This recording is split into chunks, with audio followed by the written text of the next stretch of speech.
Everybody, welcome to the channel. So today we're going to be talking about the tragedy from the Mandalorian. If you're joining us from our non-spoiler review, this video will indeed contain spoilers. So spoilers for Rebels, Clone Wars, all the Star Wars episodes 1 through 9. This video can include spoilers for all of the above. So if you're scared of being spoiled, go ahead, leave, catch up on your Star Wars, come back and join us. So we're going to just jump right in. This episode was a lot. It was indeed it was a lot. So I'm going to just open it up to the floor. Yeah. What did you think about the episode? So I thought the episode was short, sweet, to the point, exactly what we needed in this episode. And this is one of those episodes where I fully expected it to be a filler, right? Yeah. Whenever at the end of The Jedi, the episode The Jedi, we heard about the Seeing Stone. We knew Grogu and Mando were going to go to the Seeing Stone and see if any Jedis reach back out, right? So I expected maybe that's at the end of the episode. And what they've done in the past is, maybe there's a filler episode and then we don't get to that even until maybe, episode 7 of season 2. Right away, it picked off right where it left off, which I really liked that aspect of the show because we're so used to seeing some ups and downs. And the Jedi episode was so great and so strong. I fully expected chapter 14 to kind of be a bit of a filler episode. When I saw that title flash on screen, The Tragedy, I'm like, okay, let's see where this is headed. So it was a super solid episode. I saw that and I was just like, I think you told me, you texted me the title of the episode, and immediately I was like, ooh. Yeah. I wonder what's going to happen. That could be any number of things. That can be anything. So, I know. I think I had a lot of the same reaction you did. I love the episode. I think, talking about the Jedi, I did not expect this episode to be what it was. Yeah, there were so many surprises, twists, and turns that I didn't see coming. Yeah, I didn't see it coming, and I'm just going to jump right into it. Yeah, let's do it. This is a spoiler review again, folks, so we're hopping right into everything. Boba Fett. Boba Fett is back. Which is interesting because as a huge Star Wars fan, I was in that camp. There's kind of two camps, right? Which is, Boba Fett, he's a badass. Then the other camp goes, Boba Fett hasn't done anything. Went out like a punk with his jetpack in Return of the Jedi. And I'm in that camp too. And I thought when I heard, when we heard rumors that we were going to get Boba Fett, I'm like, do we really need Boba Fett? Do we want Boba Fett? I didn't. I can say after this episode, give me more Boba Fett. And I'm sure we'll get into why it's not just the action set pieces, but it's what I guess the character dives into. And probably, bringing back the original actor, Tamara Morrison, was a phenomenal choice. Yeah. And it was very cool to see that happening. So I'm sure we'll get into more of the story pieces, but Boba Fett is back and 100% guarantee it's better than ever. Yeah, I think when we saw him in The Marshal, the first episode, I don't know. I don't even think I was really even expecting to see him again in the season. Yeah, honestly, I looked online and he was credited as one episode for the season. I thought he was one and done. I thought it was going to be like a spinoff show or we'll see him next season. Yeah. But they bring him right back and it was awesome. Yeah. To be honest with you, I'm not a fan of the character. Yeah, same here. I thought probably his best portrayal is in the Battlefront video games, to be honest with you. I'm not a fan. They showed, him as a kid in Clone Wars. Yeah.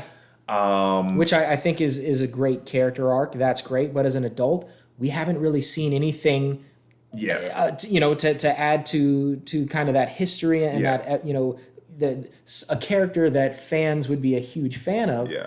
I don't know. You know what I enjoy about this show is how it explores the different mythologies of the Mandalorian, right? Like, we see Bo-Katan, and we see how Bo-Katan's, what her clan, her specific religion differs from Mando, right? And now we have Boba Fett who comes in, and it's kind of that same dynamic. Like, him and Mando, up front, don't see eye to eye. And you can see, and it's interesting because Boba Fett, he has a code. This is something that I think whenever we think back to the original trilogy, he's a bounty hunter.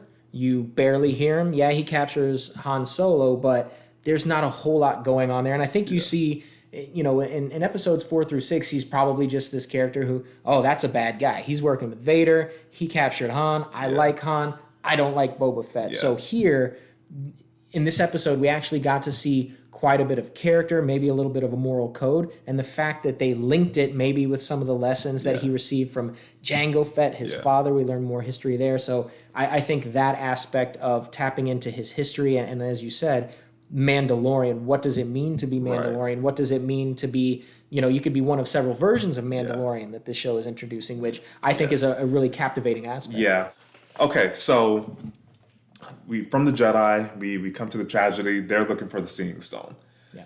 They get there, puts Baby Yoda, and I want to be clear. I understand his name's Grogu. Who is this Baby Yoda character? I understand his name's He Grogu. has a name. I know he has a name, but Disney took too long to tell us the name. So you're one of those, Ryan. I am one of those. So his name will be Baby Yoda / Grogu. It's whatever comes to my mind. Yeah, I have a feeling we'll slip in and out of the child, Baby Yoda, Grogu. It's all three. It's the same person. So puts him on the Seeing Stone and nothing. It's just crickets. Yeah. Nothing happens.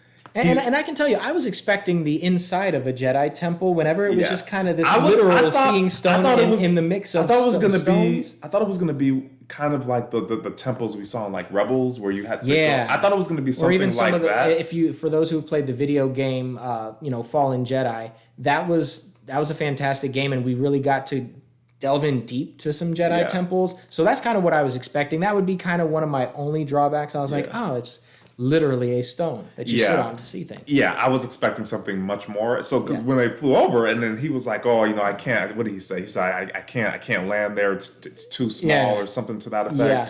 I was like, okay, so they're gonna. And then they pop the windows down. They do that convertible hood down. I thought they were gonna like go somewhere else, and then they were gonna have to like go through like a secret entrance to get to the top. I was like, we're gonna have a Lord of the Rings 30-minute walk to the Seeing Stone. I thought it was gonna be something like that, but no, he pops him on the Seeing Stone. And nothing happens. It's just crickets. So I guess at that point, what were you thinking? Were you thinking that this was a setup? Moff Gideon was on his way to come get him. What were you thinking when he put him on the Seeing Stone? So when he put him on the Seeing Stone, I'll be honest. I thought I was gonna see. Something, maybe a Force ghost. Maybe we'd get to see him reaching out, like what that actually looks like visually on screen. Maybe hear some Jedi voices.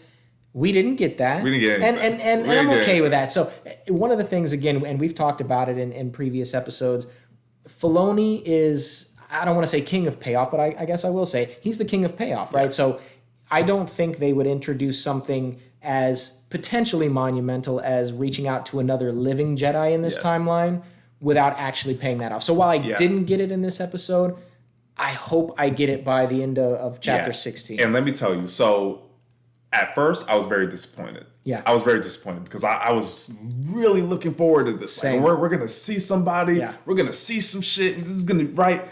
And I was disappointed at first. But when I see how the episode ended, immediately, just because I know who's taking care of the show, who's directing, who's producing, I was okay. Because I know we're going to get that payoff based on how the episode ended. And I think the way it ends, there's a lot of stuff they can do with it. So nothing happens, and then of course Boba Fett shows up. Yeah. And then of course Fennec shows up. Yeah. And I'm glad, and she's cybernetic now, which is okay.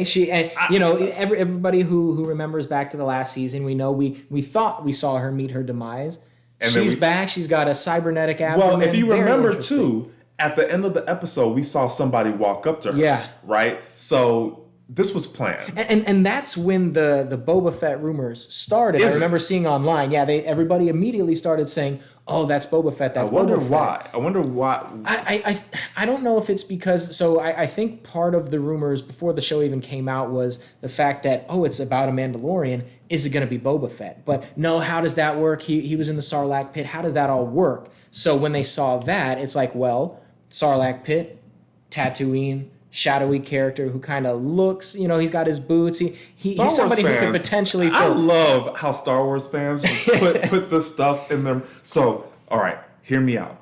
There's a character that walked on screen. You see 2 seconds of his boots. 2 seconds of his boots. Yeah. Boba Fett. Yeah, it's Boba Fett. And it's one of those things where whenever I heard that, I was like, oh, I hate that idea. Again, because as we talked about a few minutes ago, I'm not a Boba Fett fan. I'm like, just let him have died in the Sarlacc pit. He hasn't really contributed anything. I am glad they resurrected Boba. I find it really intriguing that he was the one that hooked up with Fennec Shand, and you get to see a little bit of an honor relationship with them, and the fact that now we're seeing a team up with these characters, completely unexpected. I knew Boba Fett would factor in somehow. We saw what could amount to a cameo a couple of episodes ago. I think it was the first episode of this season.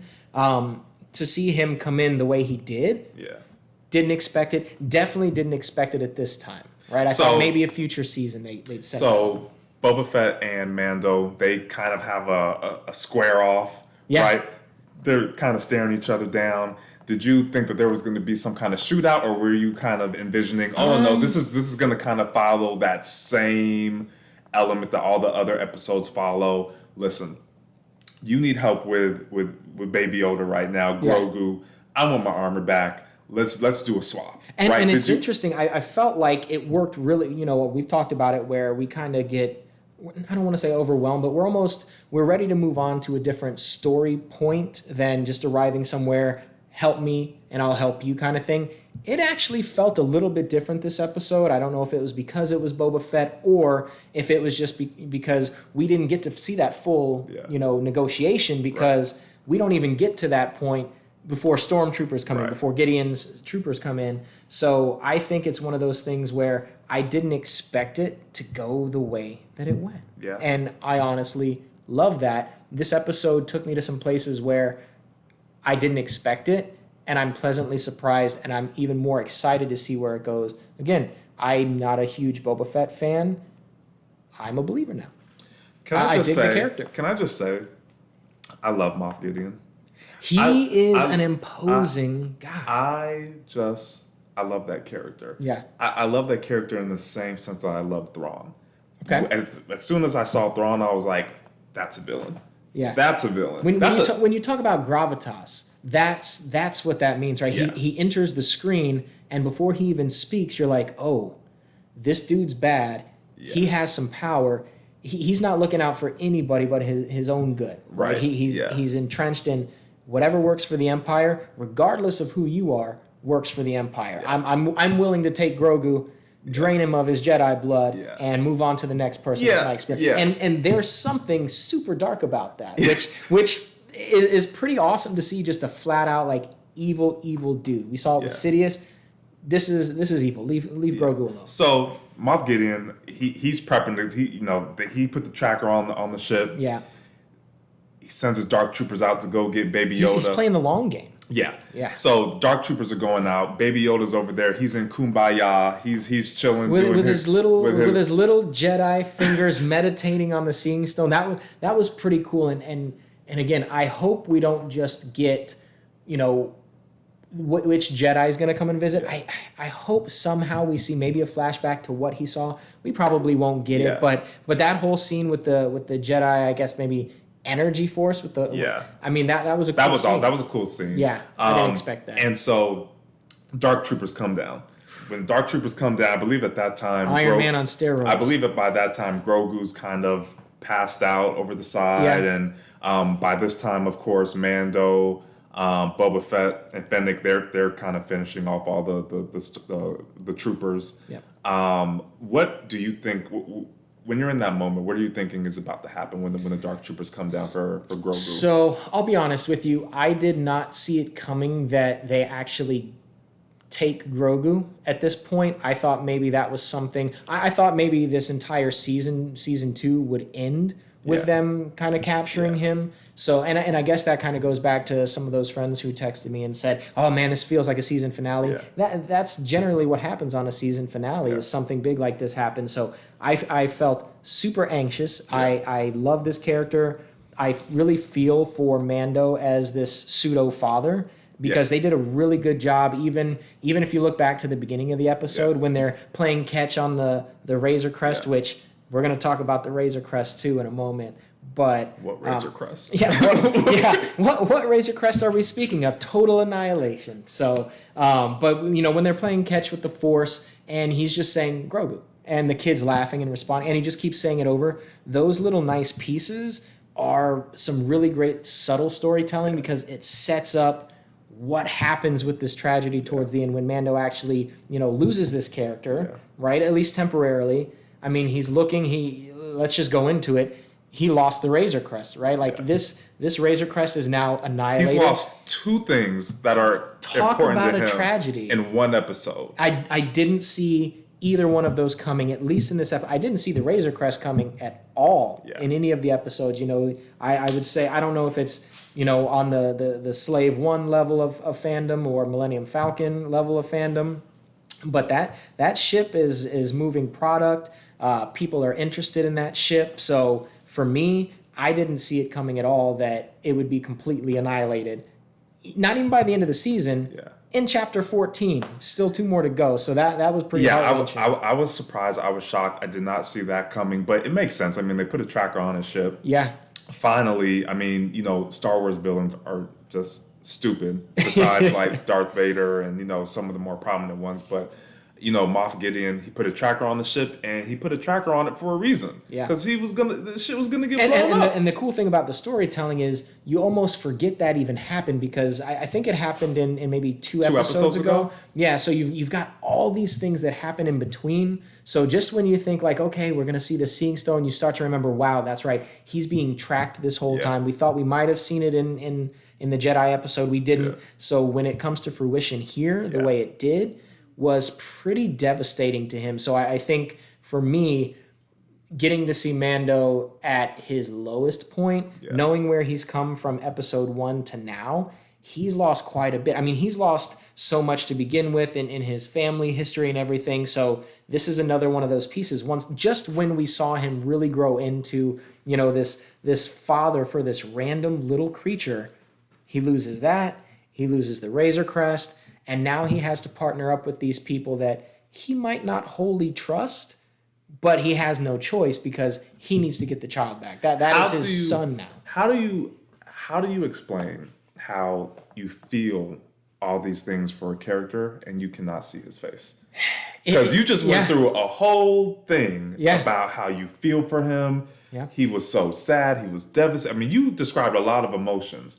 You can't see his face. Yeah. How do you make sense of that? What is it that makes you feel for this person that you can't even see? Yeah, that's one of those things where if you would have told me before even episode 1 of season 1, right? If you said there's going to be a show about this guy in Star Wars, you will never see his face. He's going to be in a helmet all the time, at least around, human beings. I would say, that sounds kind of tough to do because how are we going to connect, right? So much of acting, especially in live action, is emotion on the face. You've got the eyes. They've done a fantastic job. And again, it's not always Pedro Pascal. So shout out to everybody who's in that suit, right? So to get to feel something about a character you can't see, you can hear it in the, and one of the things that was cool about the way Robert Rodriguez shot this episode was there's a shot where Fennec and Boba Fett are actually looking down at Mando in the wreckage. And I think that is when, when you listen to that soundtrack, it's not only just that one piece of really brilliant acting by whoever's in that Mandalorian suit in that scene, but you've got just the way the entire scene is framed. You've got these two looking down at this guy on his lowest point. We know he's in his lowest point. And then we've got the soundtrack and the score kind of just super sad. The entire way it was framed, that's how you tell a story and make somebody care about somebody you can't even see. And I thought that was great filmmaking. You know what's interesting? And I don't know if this is part of why they brought on Favreau, but we feel all these things for this character that we can't see.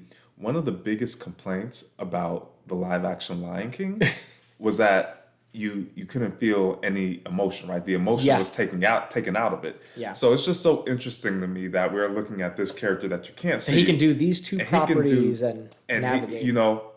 How the first one, Lion King, drew criticism because the emotion wasn't there.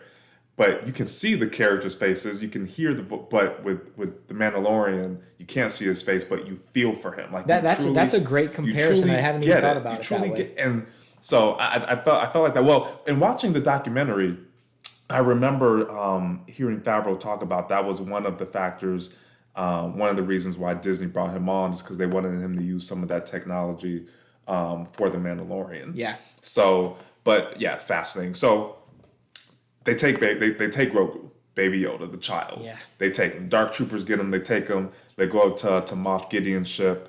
What are you thinking as you're watching that when they're taking him? Are you thinking that they're gonna kill him? They're just gonna drain his blood. What are you thinking about? So I'll be honest with you. I was thinking, okay, Boba Fett is tracking them in the slave one. So I'm thinking, okay, perfect. Boba Fett, he's gonna have a nice little action scene. He's gonna potentially get Grogu back. We're not gonna go there yet. So the fact that this kind of ended on the good guys lose, right? Yep. The good guys lose. I know that I do not like Grogu being in the hands of the Empire. I don't like him being in the hands of Gideon. So the thing that's cool is we see a little bit of how Grogu can handle himself to a certain degree, right? He's using his little hands and he's slinging those stormtroopers around. Let me tell you something about that. Yeah. I saw that, and immediately I was looking at that scene and I was like, huh, he doesn't look like a little baby. No, he looks like a 50-year-old. He looks like a 50-year-old that knows what the hell he's doing. So again, it just adds more to my whole thing that, what is this? What is he really capable of? Yeah. Like it. What does he understand? Does he know how to harness his power? Does he not? Or does he know it, but he's so small does that it takes get it drawn out? Does it get drawn out from fear? I just have a lot of those questions about, just what is his capability? And I can tell you that's one of those things where when you talk about fear, I know we got it when Ahsoka was mentioning that, he not only is he afraid and he's afraid of what happened, he's afraid to use his powers, but now he has, this bond with Mando that, even though we're looking at a puppet, you're seeing potential dark side manifesting, right? And I guess force choking isn't necessarily exclusive to that. We've seen Luke do it in Return of the Jedi whenever he chokes out the guards at Jabba's palace, but watching him choke some stormtroopers out to the point where Gideon was enjoying it because he actually saw not only the force at work, but maybe, wow, we can do this. We're tapped into this little being maybe tapped into the dark side too. Gideon was loving the whole thing. So watching him use that potential fear for that, I didn't like dark side Grogu. I have a couple thoughts on this. Yeah. Number one, we don't know who took Grogu from the temple. For all we know, maybe it was the Empire. Maybe that is interesting. We don't know who took because him, that's one of my questions is who found. That's what I'm saying. All we know Grogu is where he's been the last 25. All we years. know is that Grogu was taken for safety purposes. Yeah. That doesn't mean that somebody from the Empire didn't take him. That's a great point. I hadn't considered that. That doesn't mean that because you think Jedi Temple, you think a Jedi went and saved him. That doesn't necessarily mean that though, right? Someone from the Empire could have said, you know what? I know what they're about to do in there, but that little one right there, we can take him and we can use him for our benefit. So I'm going to take him away and they're going to go in there and kill all the Jedi, but I'm going to save this little one. I'm going to teach him the ways of the dark side. We don't know. We don't know where Grogu's been. And so because I saw him using the Force, I saw him do the Force choke and I'm like, okay, so maybe, go with me here, maybe this is what the real tragedy is. There's so many things that happen in this episode, Razor Crest, Grogu gets taken, but we also see flashes of the dark side. Yeah. So I'm looking at it, I'm like, ooh, that's some serious stuff there. Maybe this is what the tragedy is. Maybe Grogu isn't what we think Grogu is. So let me ask you this. So do you think that we are going to see again, and if just in case you haven't caught the episode, so Ahsoka mentions that he used to be a Padawan on Coruscant at the time of Order 66. He was taken for his own safety, we assumed. So do you think we're going to get a payoff do you think we're going to actually get into the story and learn who took him and why, or do you think that that's something that maybe we're just going to brush by, get that little piece of information, and just kind of have to speculate as our own fans for the rest of our lives of who took him and what it meant for that? What do I hope? I hope we learn. Okay. Do you think we'll learn? I do not. Yeah. I do not. I think we'll be able to infer a lot of things from the way that this goes. I mean, I'd be okay with that, I guess, as long as it's something that we can speculate that is a good chance it happened that way. If it's totally left in the air, I'm like, as a Star Wars fan, I want to know those little details. So I guess I'd be okay if we never learned it. Yeah, I think it was just so interesting to me. I just Favreau and Filoni, everything they do has a reason. Yeah. They mentioned that Grogu could potentially, be influenced to join the dark side of the Force, right? She mentioned how scared he is, how fearful he is, how she may have even used the word angry. I can't remember 100%. I can't remember if she used the word angry, but he's not a happy camper. His attachment is strong, and there's fear involved, and we even saw, now that I think about it, he force choked Cara Dune immediately in the first season. I mean, it was without hesitation. He saw a potential threat to Mando. Force choke immediately on that ship. So that's something that you're right, we might be getting into. And I just have a lot of questions. There's a lot of stuff we don't know about Grogu. We don't know where he's been for the last. We know he was in the Jedi Temple, but he got taken. We don't know by who, and now he's force choking people. Ahsoka mentioned some stuff. Now in this episode, immediately we see him force choking people, which isn't a coincidence. So I don't think you just go from, hey, you don't want to train this dude, to now he's force choking people. He may have already been trained in the dark side of the Force for all we know. We don't know. Yeah. We don't know. So, and maybe that's specifically why they want his blood. Maybe he is already on the dark side of the Force. Yeah, that would be an interesting take on the character. Completely what I would not expect. I wouldn't expect that either, but maybe that's why Could be an interesting twist. Maybe that's why they want his blood specifically. We know that we saw them trying to clone Snoke. Yeah. Maybe they feel like if we can get somebody who's on the dark side of the Force. Yeah. And that is interesting because Luke is around at that point, and I like where your head's at with that. So I'll be interested to see if we get any payoff. So I'm saying, why not try to kidnap Luke? Why not, Yeah, I mean, why not the ultimate Jedi? Yeah, that's interesting. I mean, at this point in time, correct me if I'm wrong, but I mean, it's kind of known that Leia's his sister, right? Yeah. That's known. You can try to. I mean, I just find it interesting. So that may be a hot take. Yeah, I could be completely off. I could see us having this conversation either at the end of this season or into the future seasons, to whether or not that comes to fruition. Yeah, so I could be completely off. So that might be something. Leave in the comments. Do you guys think we're going down the dark Grogu, Sith Grogu route at this point, or is he going to stay light side and on the good side? Let me tell you, I think, and again, this is another good way. You talk about, in our non-spoiler review, talking about how how are we getting people who aren't used to Star Wars involved in the story? Yeah. This is a very interesting way to dive more into the light side, good side of the Force argument, right? Like you have to find a way to. I mean, that's Star Wars is based on that, right? Like that's to find a way to, I don't know, kind of plug that in there and then help people understand, well, what's the light side, what's dark side. We already started last week with Ahsoka. Where does it overlap? Yeah.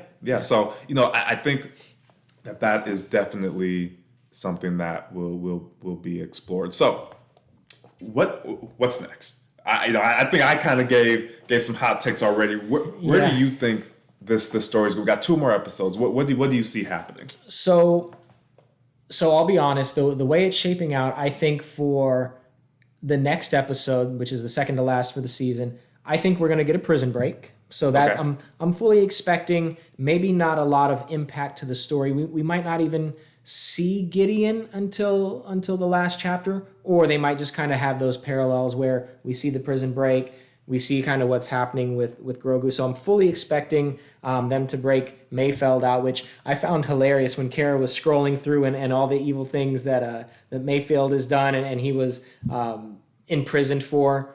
Mando was there. So I just thought that, and he's just kind of sitting there like, Yeah, wow. He's got all those on his ledger, huh? That's crazy. He was totally there. So I love that aspect of things. So I think we fully expect to see him almost like let's get the cavalry. Yep. Who do I know? Who can help? I'm not expecting to see Ahsoka. I think Ahsoka for the rest of the season is kind of done, and of course there are rumors that she's going to get her own show, which I think is a great idea. So I think that route. I don't think she's going to be involved with it. I fully expect in episode 8 to be, or not, I guess it would be episode 8 to kind of see your Avengers moment where you've got, all right, I've teamed up with Fennec Shan, I've got Boba Fett. I wouldn't be surprised if Boba Fett died tragically yet heroically. I mean, we saw the Razor Crest is gone. He needs a ship. Yeah. Boba Fett has the Slave One. I actually want to see more of Boba Fett now. Yeah. But if he went out that way, I think it was enough of a redemption for how he went out in episode 6. And trust me, they'll series explore. itself. If they make him a spinoff show, there's still tons of ground that they can cover up until that point. Yeah. So I can see that. Yeah, so I fully expect that. The cool thing is I thought I knew where this is heading, and now I don't think I do, which is the most exciting part. What I'm hoping for and what I'm fully expecting is whatever Jedi that Grogu was reaching out to on the Seeing Stone, I fully expect them, when all the chips are down, you're at the last episode of the season. I think whoever this Jedi is, he or she is going to come, save the day. And what I'm hoping is that he or she takes Grogu and trains him as a Jedi. And I think I think we're going to get 2 seasons of Grogu. And then I think The Mandalorian is going to move on to a different set of stories. So what do you think is going to happen? Do you see it happening that way? Do you think Grogu's going to make it past this season? What do you think? We've got 2 episodes left. That's it, right? So it's exciting, but I'm also like, only 2 more. What do you think is going to happen in the rest of the season? So I know we talked about this already. I can see. I mean, listen, unless Grogu significantly ages and becomes, I like Grogu. I like Baby Yoda. Okay, unless he's. If you have to say it, do you really though, Ryan? I do, because I know where you're gonna go with this. Unless he gets significantly older, I don't know what else you can do with this character. Yeah. Right. Like I just don't know. Unless, like I said, unless they're gonna dive into where he came from. If you're gonna dive into everything about this character, unless he ages and he begins to do other stuff except just being cute and small. I don't see where else they go with this character. Yeah. And I would agree with that. And I think what they've given is really as much as I need. I know we talked about it before. The cuteness, we know how cute he is. That only carries a story so far. Yeah. So the little bits we've been given, I think whatever this season ends with, if that is the end of Grogu, again, hopefully he lives. I would assume he lives and probably has a great ending and it's bittersweet. I think we have enough of Grogu to say, all right, season 3, fresh slate. What's going to be the action on this? Yeah, I agree. So I think his story comes to an end too. Yep. I think we will get the Jedi payoff probably the last episode. Like you said, I can see next episode being the breakout. Right, they go to to get reinforcements, and then I see in the final episode or the 7th episode. There's 8 episodes this season, right? 8 episodes a season. Yeah. So in the 7th episode, I can see them going to break out and get reinforcements, and then in the 8th episode, I can see that being like the final showdown. And what I'm anticipating is that whoever the Jedi is that he reached out to will come and get him or help Mando free him to some extent in the last episode. Yeah. And then I don't know if the Jedi is going to take Grogu or, I don't know what's going to happen with that, but I do believe this will be the final season of Baby Yoda. So I'm going to say this, and I'm sure a lot of the folks watching are going to go, oh, God, please let that not happen. Do you think there's any way they would kill off Grogu? Do you think there's any way the season ends with Grogu not being there anymore? Yes. Wouldn't be surprised. Don't break our hearts, Filoni and Favreau. I feel like, you remember Rebels? Shit, yeah. Remember when Kanan went out, I do remember that pretty vividly. right? That for me, There were almost some grown man tears. Almost. that got for, very close. that for me made me connect that much more with Rebels. Yeah. Right? It made me listen. Star Wars loves killing people off. Yeah. They love a heroic sacrifice. They like heroic sacrifices. Yeah. And for a character like Grogu to, I don't know, sacrifice himself to save Mando. And I'm sure half the fans right now have just tuned out because they can't even stand to hear about the thought of Grogu not making it. I think if I had to go over under, let's say 40%, over under 40%, I would say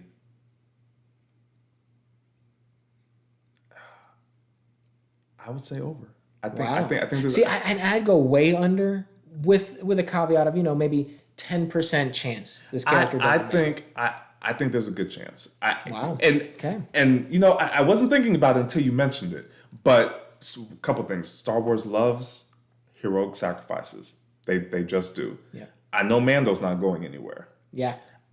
There's no one else. Kind of hard to be killed off when you're the namesake. There's nobody else in the show that I would care if they got killed off. Yeah, that makes sense. I wouldn't care about anybody else getting killed off. Because even if Boba Fett, we just saw him, so we'd be sad. I think it would be more for the potential that we could have had with him as opposed to the character that we actually have. I wouldn't care. That's a good point. But Grogu sacrificing himself or something happening to him, and it's not necessarily a sacrifice, character development wise, that just expands. Talk about a setup for season 3. That's what I'm right. And we've already talked about how this show, or I don't know if we have talked about this, but this show is essentially a space western. Yes. Right? As is most of Star Wars. How many westerns are there where somebody close to the character dies? Yeah. Right? And now you're out for blood. Yep. Right? And now you're going, instead of going city to city, creature monster of the week, now you're going city to city hunting people down, right? Yeah. It's a redemption show now, right? I have to hunt down who did this. I have to get revenge. And and that's a good point because we've been watching I don't want to call it the reformation of the Empire because they technically haven't gone anywhere. Yeah. So now when Boba Fett basically went up and said, "Oh, the Empire is back," that's one of those things where it's like, I don't think that's necessarily been called out explicitly before. Yeah. We see pocket and splinters of troopers in the Outer Rim and, the remnants of the Empire, but he kind of spells that out to say, wow, this is a threat. Yeah. They are back. They have technology that we haven't seen before. They still have their ships. They still have their evil moths. And we know that Boba Fett has seen that all. I mean, he worked as a cog in that machine of the Empire. So I think that the Empire is firmly going to be the villain going forward. I'll be interested to see if Gideon makes it through the season, if he's the big bad for multiple seasons. Again, I know we got the name drop of Thrawn. I don't think we will ever see Thrawn in this series, at least as a major part. There might be a crossover if Ahsoka gets her own show. Yeah. Maybe down the line he'll make a cameo or something, but I don't think there's going to be a lot of crossover. But this seems to be fully entrenched as far as the Empire is evil. It is back. It is a huge threat, potentially even some of the beginning of the rise of the First Order, which I'm sure we'll have other videos of whether we even want to see them touch on that topic. But this is one of those things where it finally feels like there are real stakes for the end of this season. So I'm excited for the next two. But if this one was called The Tragedy and we still have 2 more episodes, I'm almost afraid to see what we encounter over the next 2 episodes. I think it comes down to 2 things. Either Jedi comes, he goes off with the Jedi. Unfortunately, I think one of the other options, I think Grogu, this may be it. I think he might get taken out, or there may be some sort of sacrifice that takes place. Even in episode 9, then Adam Driver, he sacrificed himself. He did, yeah. I mean, that is a huge story piece within the entire Star Wars. They love sacrifices. So and for those who have seen Rogue One, nobody makes it out. Yeah. So that whole movie's a sacrifice. Yeah. That whole movie is exactly, it's emblematic of exactly what Star Wars likes. We like a hero. We like a sacrifice. I hope he doesn't go, but if they choose to go that route, I hope it's done well. If it's done well, I mean, just think about what it does for the character of Mando. Yeah. And so I think those are the two options. And of course, him and Mando may continue on, and baby Yoda will continue to be cute. Yeah, you never know. And that could be where they take that. So, we'll see it. But I think for me to still be questioning where this is going at this point in time shows how invested I am in the show. Yeah. So that's all I got. Yeah. Well, and before we end the show, I did just want to give 2 shout outs. One to Jon Favreau, because I know Ryan and I are big Team Filoni fans. He's the man when it comes to Star Wars. Favreau has been doing a hell of a job helming the series, writing almost all of the episodes. He's been doing a fantastic job. He knows Star Wars in and out. Maybe not to Dave Filoni's level, but he's been able to take what Filoni knows and match it and make these really tight stories. And again, this episode I think was maybe 29 minutes after all the credits, and he achieved so much. And then in addition to him, Robert Rodriguez directed the hell out of this episode because it was so action-packed. It was very easy to see the action. It was great framing as far as what you see. And you can tell he has a great handle on action. He directed Alita, for those who don't know, and a ton of other things in his film credits. But being able to see Boba Fett in action, just that little, the slow-mo arrival of the epic hero is kind of done to death at this point. But it was still very cool to see, and you could see Boba Fett, his little pooch is hanging out. He's gained a little bit of weight since then, so he doesn't quite fit in the armor as well. But I can tell you, he sure as hell still knows how to use it. Yeah. That was very exciting to see. So shout out to both of them, and again, Filoni the man. So I think I'd give this episode another 10 out of 10. I feel like that's becoming a trend with this, and I'm eager to see where episode 7 goes. I'm eager to see where episode 8 goes. Yeah, I'm eager to see it too. So, and there you have it, everybody. Our spoiler review of The Mandalorian, The Tragedy. Please like and subscribe if you like what we're doing, and we'll catch you next time.